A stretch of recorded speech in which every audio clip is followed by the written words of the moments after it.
Okay, now we're going to talk about the OREA Form 320. So the OREA Form 320 is the confirmation of cooperation and representation. In short, it's the agreement between brokerage that confirms the brokerage relationships between each of the parties and basically confirms the amount and form of commission that will be paid from the listing brokerage to the buying brokerage. So when we look at this form, Section 1 is going to be about the listing brokerage. It basically defines the type of relationship that the brokerage has with the seller. In most cases, the listing broker is going to be representing the seller and not representing the interests of the buyer. That's Section A, Option 1. However, there are also cases of multiple representation, and these are also defined here. There are a few different types that might be applicable. So for example, there could be multiple rep. Section B, this is when the same agent's actually representing both parties and actually has a fiduciary duty to both parties. That's a full multiple representation situation. But there's also a multiple representation with limited services.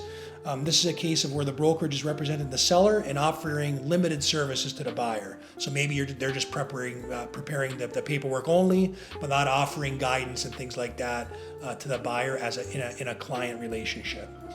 There's also multiple representation and designated representation. So this is basically when the seller and the buyer realtors belong to the same brokerage, which in this case would be RE/MAX Escarpment, but it's actually different realtors within that brokerage.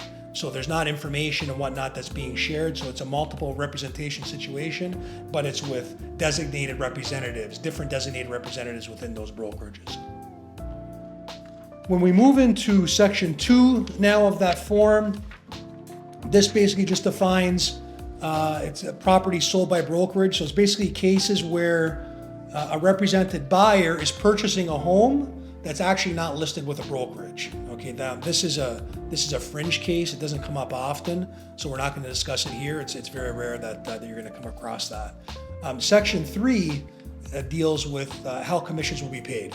Okay, so in 99% of the cases, the sellers reach an agreement with the listing brokerage to offer some portion of the commission that the seller pays to the listing brokerage to the buyer brokerage. This basically just defines that relationship and how that'll be paid to the buyer brokerage.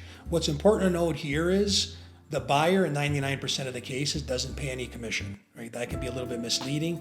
This really just defines the commission that will be paid from the selling brokerage to the buying brokerage. So that describes the Form 320.